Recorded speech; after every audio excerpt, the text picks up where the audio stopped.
Saya sangat menyukai chamber musik ini karena enak di hati, adem, tenang. Dan pastinya kalau lihat outdoornya Gedung Juang ini kan romantis sekali. Karena kan musik klasik tidak banyak orang yang paham. Mungkin untuk menjadi suka harus paham dulu. Lah kalau nggak paham gimana mau jadi suka kan gitu kan.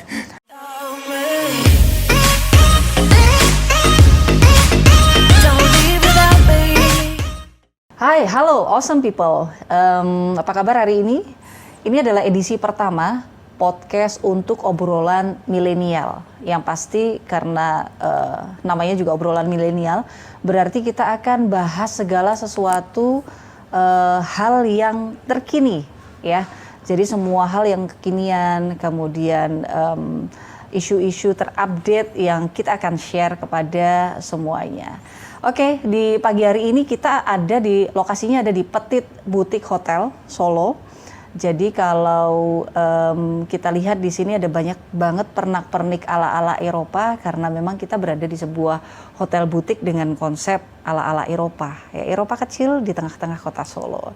Saya Waning Damayanti, saya akan ngobrol dengan salah satu tokohnya kota Solo yang lebih banyak juga bermusik untuk saat ini ya. Entah ini karena pandemik atau memang dari dulu beliau ini sudah sangat hobi dengan musik, kemudian mengembangkannya hingga saat ini. Walaupun selain bermusik beliau juga punya profesi yang lain. Tapi nggak usah kita bahas ya profesi yang lainnya.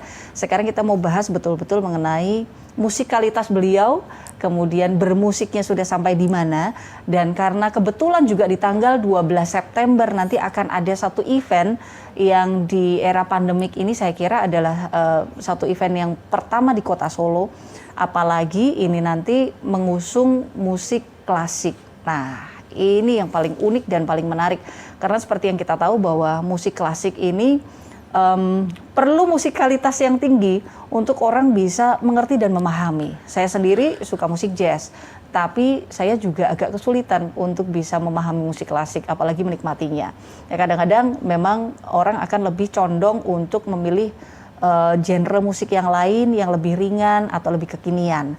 Nah, sekarang buat awesome people semuanya, apapun musik pilihan Anda, yang pasti semuanya bagus, tapi kita mau ulik mengenai musik klasik dan terutama apakah musik klasik ini bisa diterima di kota Solo, terutama juga untuk para kaum milenial. Ada Pak Nathan Thomas, Mas aja ya? Oke.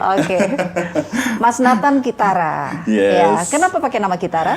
Kitara itu adalah komunitas musik yang dibentuk almarhum papa saya dan mama saya. Oke.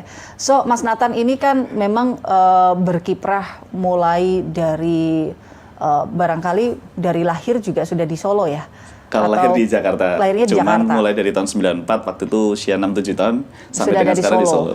Berarti mulai kecil mungkin keterlibatan di dalam dunia musik ini sudah sangat lekat. Begitu? Awalnya karena kebetulan anaknya musisi. Anaknya musisi, dua-duanya orang tua musisi semua. Betul, nih? jadi almarhum papa itu pemain violin yang juga dosen ISI Jogja, terus mama ini adalah pemain piano yang akhirnya lebih ke guru piano, juga lulusan ISI Yogyakarta. Kemudian membuat sebuah kitara, ini apa nih? Kitara ini sebetulnya alat musik petik dari Yunani, lalu digunakan sebagai nama brand dari sekolah musik dari papa mama ini, almarhum papa dan mama ini.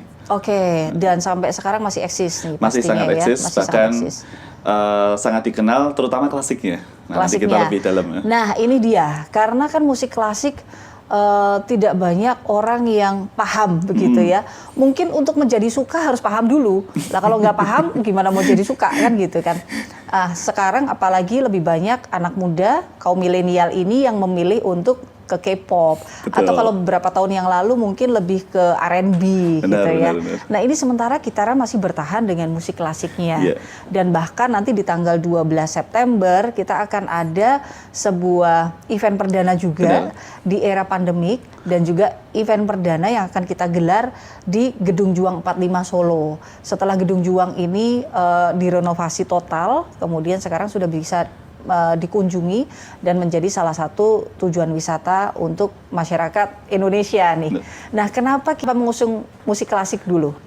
Oke, jadi sebelum jawab pertanyaannya Mbak Wening, ini saya tuh tadi kerasanya nggak lagi di Hotel Petit, tapi kayaknya lagi di Belanda. Kayak lagi di Belanda ya. Belanda ke Perancis-Perancisan ya. Sebetulnya April kemarin pengen ke Eropa sih, tapi terus karena ada pandemi ya, Iya. terus kita kayaknya nggak memungkinkan dulu untuk sementara traveling. Hari ini kayaknya terobati nih. Gitu. Eropa kecil ya. Eropa kecil, belum lagi di luar outdoor-nya luar biasa. Iya. Oke, kenapa musik klasik? Pertama, almarhum Bapak dan Mama memang punya idealisme bahwa musik klasik ini adalah musik yang berkualitas. Iya. Tetapi bukan berarti jenis genre musiknya tidak berkualitas, sama berkualitas ya. Semua masalah selera sih. Awalnya pun aku nggak suka juga musik klasik. Pernah waktu itu SMA nonton konser musik klasik. Saya nggak mau nyebutkan orkestranya. Konduktor dari Jepang. Lagu pertama saya masih bisa bangun. Oke. Lagu kedua dan seterusnya kayak ketiduran. Ngantuk ya. Jadi memang jangankan orang-orang yang belum paham musik klasik, yang sudah paham aja kadang-kadang ngantuk gitu loh. Betul. Nah, tetapi musik klasik ini menurut saya adalah dasar dari semua musik yang ada, karena di situ Ya. tekniknya harus ada. Misalnya seseorang, ada pianis namanya Bobby Chen, pianis jazz ya. Ya. Dia dulunya juga pianis klasik, tetapi belajarnya di klasik meskipun nanti sukanya di jazz, main di jazz. Jadi intinya musik klasik ini sebetulnya yang mendasari teknik dari semua musik sih. Ya. Gitu. Nah, kenapa memilih? Karena saya lihat kalau perkembangan di Kota Solo untuk musik klasik cenderung masih belum terlalu maksimal. Betul. Kalau di Jogja mungkin karena ada isi Yogyakarta mungkin lebih maksimal. Atau mungkin itu pengaruh mulai dari Anda kecil ya, karena memang orang tua sendiri kan sangat kental dengan musik klasik, kemudian Benar. mulai kecil memang sudah dijejali dengan partitur gitu ya. Iya. Bangun tidur fingering gitu, atau langsung sarapan yang partitur. lain nyanyinya badan gua ada 5, saya kecil-kecil udah denger namanya Beethoven. Saya ketemu orangnya aja belum pernah ya namanya Beethoven. Masa. Mereka sudah almarhum semua kan, komposer-komposer tahun berapa saya pun nggak tahu gitu kan. Nah, jadi kalau tiap hari denger itu mungkin kan lama-lama jadi suka. Iya. Nah itu terus saya juga melihat musik klasik ini punya keindahan tersendiri. Memang sih kadang-kadang terkesan ngantuk, tapi ketika lama-lama kita dalami asik kok. Ya, berarti perlu proses. Sangat perlu Iya. proses. Mas Nathan berarti sudah berapa lama nih ya kalau dihitung ini? Dari tahun 94 sampai dengan tahun 2020 berarti kurang lebih 26 tahun ya. 26 tahun Iya. ya. Itu sudah mendarah daging berarti musik klasiknya ya.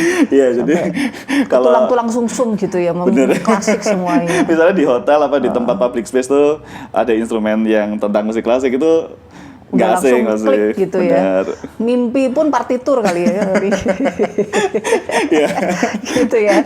Jadi memang apakah ini yang menjadi latar belakang kemudian akan mengadakan mini konser ini ya? Karena ini pre-event nih. Konsernya kan akan diadakan di tanggal 12 September. Berarti kurang beberapa hari lagi. Iya. Gitu. Apakah ini yang mendasari untuk memperkenalkan musik klasik sendiri kepada Betul. masyarakat, kemudian mungkin supaya masyarakat juga tahu indahnya ada di mana Benar. sih, karena nggak semua orang bisa langsung nangkep dan klik gitu dengan musik klasik. Ya, jadi tanggal 12 September nanti kurang lebih jam 18 atau 19 itu preparing, 19 jam 7 malam kita ada virtual concert dan juga offline, pastinya dengan protokol kesehatan dan physical distancing ya. Iya. Dan musik klasik yang akan kami bawa, yang kitara ini adalah kitara quintet, jadi ada 5 instrumen. Oke. Instrumen semua, tidak ada vokal atau tidak banyak. Jadi yang ada 2 biola dan 2 viola dan 1 cello. Oke. Kebetulan nanti khusus pada hari itu saya nggak langsung ikut perform karena saya pianis. Iya. Nah, karena Supervisi aja supervisi nih ya. aja nih, membantu mereka untuk mensupport dalam berbagai hal. Nah Oke. itu kenapa musik klasik yang dipilih sebetulnya nanti nggak usah khawatir itu nanti isinya klasik semua nggak. Jadi nanti kurang lebih ada 14 repertoar atau 14 lagu yang akan kita bawa. Oke. Itu 7 klasik dan klasiknya pun yang nggak berat-berat. Ya. Mungkin selama ini kita stigmanya klasiknya yang terlalu berat. Betul. Nah gitu. Ini yang ringan-ringan. Sambil pemanasan dulu. Betul. Biar kenal dulu ya. Nanti yang berat-beratnya nanti mungkin. Benar. Tetapi Next episode. ada popnya juga. Ada popnya juga. Lagu-lagu populer dan Tapi dimainkan dengan cara yang berbeda karena Benar. instrumennya sendiri kan di luar yang biasanya gitu ya. benar. Jadi cello sendiri itu alat musik yang sangat besar, suaranya indah sekali, diharmonisasi dengan 2 alat musik violin. Kalau orang Indonesia menyebutnya biola dan Iya. 2 alat musik viola. Mungkin kalau orang Indonesia menyebutnya biola alto. Jadi harmonisasi, dan saya jamin kualitas mereka terbaik karena pemain-pemainnya level nasional dan internasional. Mantap. Level nasional dan internasional. Ada satu pemainnya nanti cello, ya. Saya lebih nyebutnya Anjasmara karena wajahnya mirip Anjasmara. Mirip ya. Anjasmara KW ini berarti. Anjasmara KW. Itu pemain level internasional, dia pernah tergabung sebuah orkestra internasional, dan juga satu pemain violinnya juga level internasional. Yang lain memang masih nasional, tapi mereka juga sama hebat. Berarti harus datang ini ya, harus di tanggal 12 itu. Belum lagi menurut saya kontribusinya pun sangat ringan. Iya, iya. Dapat es krim bisa lihat langsung lihat musik klasik. Kalau saya sukanya yang Milo itu. Iya. Katanya bapaknya yang paling spesial durian ya. Yang paling spesial durian sih. Nanti biar yang datang nyobain semuanya. Benar-benar. Oke. Di event ini sebetulnya apa yang diharapkan oleh Mas Nathan dan Kitara sendiri? Oke, kalau yang saya harapkan dari masyarakat Solo dan pengunjung, baik pengunjung online maupun pengunjung offline ya, karena kan nanti kita bisa lihat di channel YouTube-nya Kitara Spasi Solo, Kitara Solo, itu adalah minimal masyarakat mengenal dulu instrumen-instrumen klasik ini. Yeah. Kalau istilahnya kan tak kenal maka tak sayang. Jadi saya pengennya kenalan dulu nih. Ini violin, viola, cello. Saya yakin sudah banyak yang tahu sih. Cuman mungkin selama ini main sendiri ya. Ada violin main sendiri, ini cello main sendiri. Tapi ini kan kalau dalam istilah musik klasiknya chamber music, musik kamar. Kenapa dinamakan musik kamar? Karena kamar itu kan biasanya kecil. Kalau orkestra itu kan besar. Nah, bisa dimainkan di sebuah kamar. Tapi ini dimainkan di outdoor dan dengan suara yang berbeda-beda. Violin suara tinggi, viola suara sedang, dan cello di suara rendah. Berarti ini disebutnya chamber ya? Chamber music. Chamber music ya. Ada yang nyebutnya mini orkestra. Mini orkestra. Tapi saya lebih senang nyebutnya chamber music. Chamber, seperti itu. Okay. Nah itu jadi pengen mengenalkan, oh ini musik klasik. Jadi semakin kenalannya yang ringan-ringan tadi, terus juga suaranya kok indah sekali ya. Istilah saya tidak anti dengan format alat musik lain, tapi saya sangat menyukai chamber musik ini karena enak di hati, adem, tenang, dan pastinya kalau lihat outdoornya Gedung Juang ini kan romantis sekali. Ibarat kalau lagi pacaran tuh tambah syahdu. Cocok berarti. Yang awalnya berantem jadi harmonis lagi. Tapi pacarannya besok harus social distancing ya. Karena harus jaga jarak ya. Masih pandemi ini, jaga pastinya jarak. Protokol kesehatan semua. Yang menarik buat saya dan menggelitik untuk saya tanyakan ini mungkin akan jadi pertanyaan semua orang juga. Sebetulnya seberapa besar pengaruh musik klasik itu kepada orang yang mempelajarinya, apalagi buat Mas Nathan ini kan mulai dari kecil ini belajarnya. Betul. Banyak orang yang bilang kalau belajar musik klasik itu akan mencerdaskan. Apakah itu betul-betul dirasakan dan dialami? Kemudian mulai umur berapa sih sebenarnya idealnya untuk bisa belajar? Oke, sebetulnya musik klasik itu kalau mencerdaskan memang ada beberapa pakar pendidikan dan termasuk pakar musik bilang bahwa musik klasik ini mencerdaskan. Mungkin kalau saya lebih pasnya menyeimbangkan otak kanan dan otak kiri. Jadi kalau saya pribadi mungkin nanti ada satu gerakan yang akan saya kasih contoh ke Mbak Bening. Dan musik klasik ini menyeimbangkan otak kanan otak kiri. Contoh misalnya saraf kanan dan saraf kiri, tangan kanan dan kiri itu bisa bergerak dengan seiringan, padahal itu harus diatur oleh otak kanan dan otak kiri. Nah, tetapi kapan harus mulai belajar musik klasik? Sedini mungkin. Contoh misalnya anak saya saya perkenalkan, belum saya ajarin partitur, belum aja saya not balok, dari 4 tahun. Memang ada yang lebih ekstrim, 2 tahun sudah diajarin, 1 tahun sudah diajarin. Diperdengarkan dulu ya? Betul. Karena sama seperti pertumbuhan anak-anak, mereka mendengar dulu, ngomong dulu, baru nulis. Kalau belajar musik klasik itu juga sama. Saya perdengarkan dulu, terus lama-lama dia ikut menirukan, kan kayak bayi ya ngomong dulu, baru diajari membaca partiturnya seperti apa. Akhirnya mereka memainkan. Nah, tetapi mau belajar dimanapun, buat saya sama aja sih. Semua sekolah musik memiliki keunggulan masing-masing. Yang terpenting memiliki guru yang tepat. Oke, contoh misalnya, kalau bicara tadi koordinasi otak kanan otak kiri, misalnya kan saya menggunakan gerakan ini, terus saya langsung pindah. Kalau misalnya mereka nggak belajar, coba misalnya Mbak Bening nih, kita aja deh, yang satu gini, nah langsung pindah. Nanti kan gini. Itu kelebihannya. Langsung. Gitu ya? Iya, itu hal simpel. Artinya refleksnya juga akan berbeda. Enggak, otak kiri kita itu kan kalau orang menganggapnya kecerdasan matematika, memori, lalu otak kanan ini kan kreativitas. Kalau para pakar saya nggak ngerti sih yang otak kanan otak kiri yang lebih ke pakar apa. Nah, menyeimbangkan. Jadi kadang-kadang ada orang yang otak kirinya terlalu kuat dibanding otak kanannya. Kebalikan, ada otak kanannya terlalu kuat. Nah, fungsinya musik klasik, khususnya kalau saya pianis, itu adalah menyeimbangkan otak kanan dan otak kiri. Oke. Yang terakhir, kalau kenapa musik klasik? Musik klasik itu adalah pembelajaran hidup. Partiturnya susah banget. Saya percaya kalau itu. Banget. Saya Saya baru aja sering lihat nyerah gitu. 26 tahun padahal sudah belajar ya. Kemarin saya dapat tantangan dari salah satu pianis untuk memainkan salah satu repertoar. Saya persiapan seminggu. Saya yang sudah 26 tahun tadi aja pusingnya minta ampun salah satu karya Kuhlau. Tapi ya ketika bisa itu jadi puas. Nah, kenapa musik klasik saya bilang pembelajaran hidup? Jangan menyerah sampai itu jadi. Nah, sama ketika kita menjalani hidup, baik itu karir maupun studi, kayak musik klasik sih. Awalnya belum bisa dilatih dan lama-lama bisa. Sehingga itu menimbulkan kalau anak-anak itu sikap disiplin. Sikap disiplin dan pantang menyerah. Kalau yang nggak nyerah ya. Kalau yang nggak nyerah. Itu kenapa peran orang tua sangat dibutuhkan sih. Ya. Kadang-kadang belajar musik klasik atau musik piano atau apa itu, anaknya udah mulai kesusahan, ya udah berhenti nggak apa-apa. Itulah kenapa guru-guru pengajar musik klasik ini juga banyak yang strict gitu ya. Bener. Mungkin karena untuk salah satunya mendisiplinkan, kemudian memotivasi si anak Bener. juga gitu ya. Kalau menyerah di tengah jalan ya sudah bubar berarti. Makanya Hotel Satu Solo yang saya anggap venue-nya paling pas ya, Hotel Petit sama Gedung Juang ini. Mantap. Serasa karena di Eropa. Serasa di karena kan Eropa. musik klasik ini kan lahir di Eropa. Iya, betul. Jadi ketika bukan hotel lain, aneh ya, venue-nya jelek gak ya? Ya. Sama bayinya, cuman karena ini kan sangat Eropa Pas sekali. banget lah, Pas banget loh. gitu ya. Gitu, jadi kan pas lahirnya kan musik klasik tuh Beethoven di Eropa juga, Mozart juga dan sebagainya gitu. Iya. Mudah-mudahan nanti di tanggal 12 September semuanya lancar, cuaca juga keren gitu ya, karena sudah memasuki bulan September, tapi saya yakin nanti semuanya berjalan Kita dengan ada plan B, lancar. kalau hujan nanti gimana? Oke, kemudian juga yang datang untuk melihat animonya juga besar. Betul. Karena ini belum apa-apa pun saya sudah banyak dapat telepon Wow. yang menanyakan gitu kira-kira nanti akan ada di mana, kemudian Benar. apakah ada tiket masuknya dan lain sebagainya.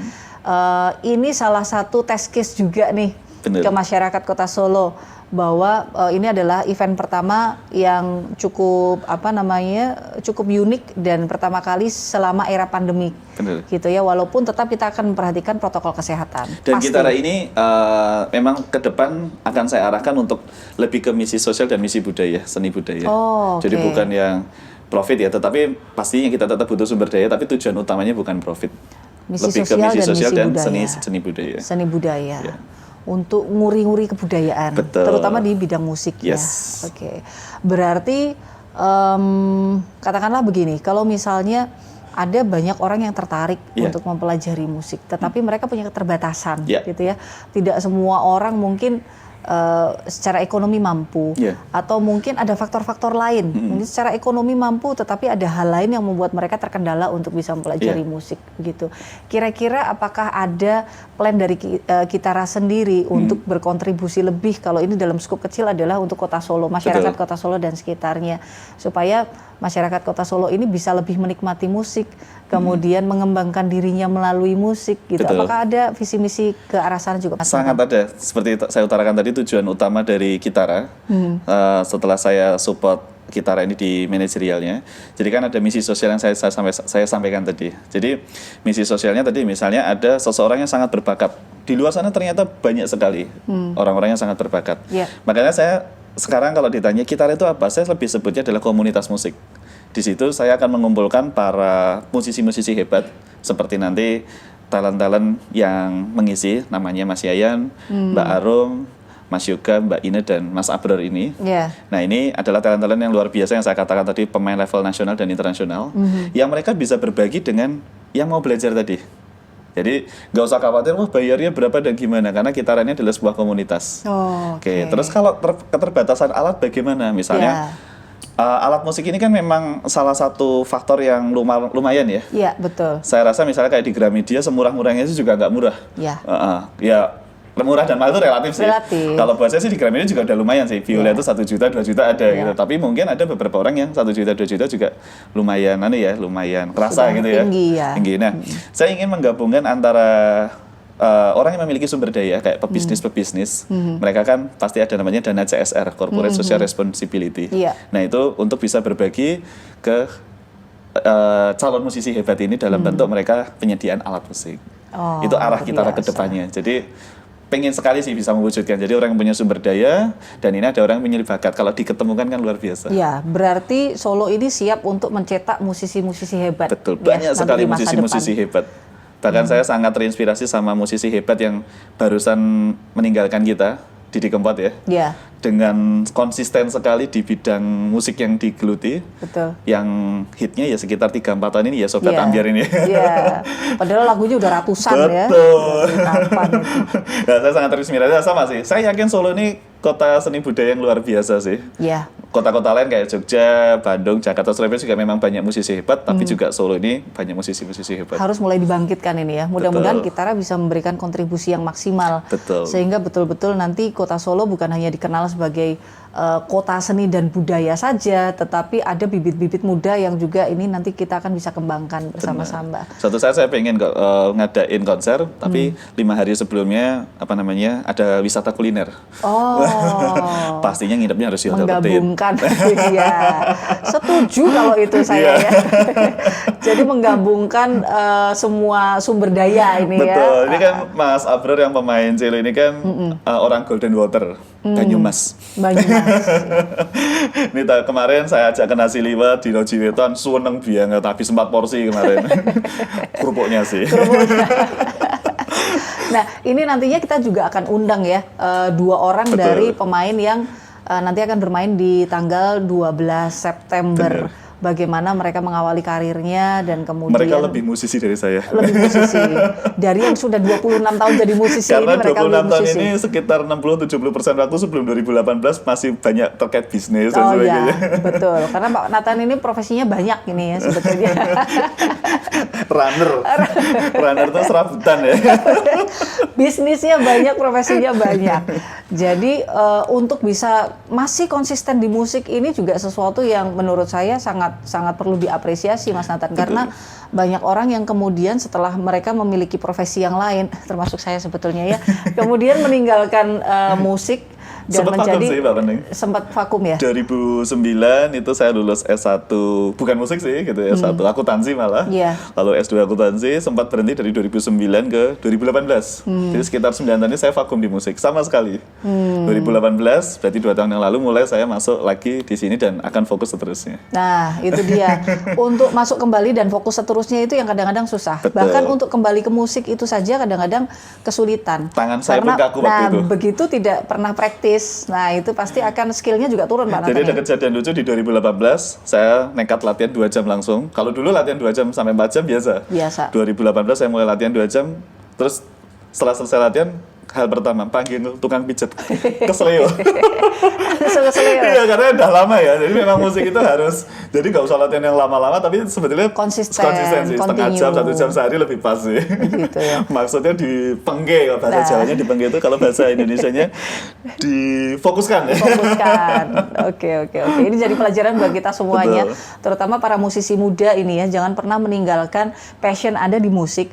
Karena bagaimanapun juga itu menjadi salah satu, kalau buat saya di orang Jawa bilang rabuk nyowo, Mas Nathan ya. Betul. Itu menjadi salah satu hal yang akan membuat kita lebih panjang umur, Betul. membuat kita juga lebih bahagia karena kita melakukan sesuatu yang ini memang menjadi passion kita. Di pekerjaan saya pun setelah 2018 saya lebih bahagia hidupnya. Lebih bahagia. Nah, karena pekerjaan saya adalah pekerjaan sifatnya angka. Nah, itu dia. Setelah 2018 jadi lebih happy. Tetapi ada kaitannya nggak sih sebetulnya di akuntansi dengan musik ini sendiri? Sama-sama angkanya nih ya. Tapi yang satunya ngitung ya kan. Yang satunya ngitung ketukan mungkin. Kalau akuntansi lebih ke seni menghitung kalau saya Seni lihat. menghitung. Kalau musik ini adalah seni berkarya. Kalau saya bilang sama-sama seni sebetulnya, cuman Iya. pasti beda. Bahkan saya sangat terinspirasi tadi sempat kita ngobrol dengan salah satu akuntan yang almarhum di tahun lalu. Iya. Itu adalah inspirator saya, Pak Rahmat Wahyudi namanya. Beliau Iya. juga akuntan dan juga main keyboard di salah satu band itu band Kaisar. Dari situ sejak saya kuliah saya dalam hati selalu Sudah komitmen ngefans ya. Pak Rahmat Wahyudi yang akuntan publik hebat aja masih bermusik, apalagi saya pasti bisa. Untungnya ada satu contoh minimal. Gitu. Ada role modelnya ada ya. role modelnya. Iya, ini menarik sekali nih sebetulnya ya. Jadi memang kalau kita punya sebuah passion jangan ditinggalkan. Benar. Walaupun kita sudah punya profesi yang lain begitu. Jadi kalau saya pekerjaannya apa gitu tuh? Pekerjaannya akuntan, tapi passion saya di musik. Nah itu dia. Berarti nanti saat sama-sama tua kita kumpulin semua pemusik-pemusik ini ya, kita bermusik bersama gitu ya. Sesudah semuanya sudah lelah dengan profesi masing-masing, kita masih punya sesuatu untuk kita lakukan. Bener. Dan pasti itu bermanfaat bukan hanya untuk kita, tetapi untuk masyarakat banyak pun juga bermanfaat. Karena pasti menghibur dan hal lain yang kita bisa lakukan juga mengajar. Itu pasti memberikan manfaat yang maksimal. Dan berbagi, artinya. Dan berbagi. Oh iya, satu keterbatasan lagi mungkin Mbak Mending. Mungkin kalau keterbatasan uang, keterbatasan apapun itu mungkin saya meyakini masih bisa sangat diatasi. Tinggal kita niat atau kemauan kita. Yeah. Cuman bahkan saya terinspirasi ada pianis dari Korea, itu namanya Hee Ah-lee. Dia pianis 4 jari. Jadi tangan kanannya terlahir cacat, hanya ada 2 jari. Dan yang tangan kiri juga sama. Oh iya, saya pernah lihat Betul, itu ya. Lah, itu intinya semangat juga sih. Kalau orang normal yang memiliki kelengkapan fisik seperti saya sama Mbak Mening dan orang-orang lain itu mungkin membutuhkan latihan untuk lagu tersebut 1 jam. Tapi untuk yang tadi sedikit ada kendala di fisik itu mungkin berjam-jam. Tapi intinya adalah semangat. Itu pun bisa dia lakukan. Betul. Ya? Ada satu pemain trompet di Solo yang barusan lulus dari salah satu SMK negeri. Gitu. Saya belum izin orangnya sih, jadi nggak berani ngomong. Beliau pemain trompet dan tangannya dua-duanya nggak ada malah. Oh. Tetapi dia bisa memainkan trompet dengan kaki. Oh iya? Pernah konser di salah satu orkestra ya level nasional pastinya dengan konduktornya inisialnya A ya. Itu suaminya penyanyi juga, penyanyi nasional. Itu beliau main di situ dengan posisi trompet dimainkan dengan kaki dan suaranya sama indahnya ketika orang memainkan trompet dengan tangan. Nah gitu, jadi bahkan saya misi sosial tadi termasuk adalah saya pengen siapapun yang memiliki keterbatasan, entah keterbatasan materi, keterbatasan jaringan, termasuk jaringan tadi kan kita sudah menyediakan talent-talent dan keterbatasan fisik, saya yakin semua bisa terselesaikan. Gitu sih. Jadi keterbatasan tadi tidak hanya materi atau jaringan ya, mungkin nggak ada guru gitu kan. Ada satu kota di Indonesia itu bilang, saya di sini nggak ada guru biola. Akhirnya saya search ada ternyata, cuman belum ketemu. Jadi kita juga, saya pengennya jadi, di kota mana? Di kota A misalnya. Dia merasa belum ada guru biola atau guru cello atau guru piano atau guru gitar. Kami berusaha untuk jaringan siapa sih yang orang asli kota itu, ternyata ada kadang-kadang. Cuman nggak ketemu aja. Nah, terus kalau materi tadi mungkin kita bisa melengkapi orang yang memiliki sumber daya pebisnis dengan dana CSR-nya. Syukur-syukur rela hati juga di luar dana CSR. Dan terakhir tadi kadang ada kendala fisik. Tapi saya salut ya, pianis 4 jari atau Mas S namanya, S nama depannya itu trompet. Dan sekarang dia berkuliah di Jakarta di salah satu institut musik yang ada di Jakarta. Luar biasa ya. Iya, keterima di sana. Saya lihat di Instagramnya, saya ikut senang, nggak cuma nge-like. Spiritnya itu luar biasa. Saya kadang jadi malu kadang. Memotivasi kita semuanya. Baru latihan sejam 2 jam tuh udah kerasa capek. Beliau pasti latihannya lebih keras lagi. Pasti. Gitu. Oke, awesome people. Ternyata memang ada banyak yang kita bisa explore di sini ya. Ini baru satu hal kecil aja mengenai musik. Kemudian apa yang kita bisa lakukan untuk masyarakat melalui musik ini. Dan jangan lupa di tanggal 12 September itu akan ada mini orkestra atau mini chamber yang akan dilakukan oleh dari Gitara ya. Betul. Dari Gitara Musik ini akan pentas di Gedung Juang 45. Dan jangan lupa mampirnya juga ke Petit Boutique Hotel ya. Karena harus Gedung Juang 45 dan Petit ini memang jadi satu lokasi. Plus gelatonya enak sekali. Rasa Milo enak sekali. Rasa lain enak juga sih. Oke, awesome people, kita akan ketemu lagi nanti bincang-bincang selanjutnya dan saya akan datangkan bukan hanya Mas Nathan, tetapi dengan beberapa pemain yang juga terlibat dalam mini orkestra di tanggal 12 September nanti.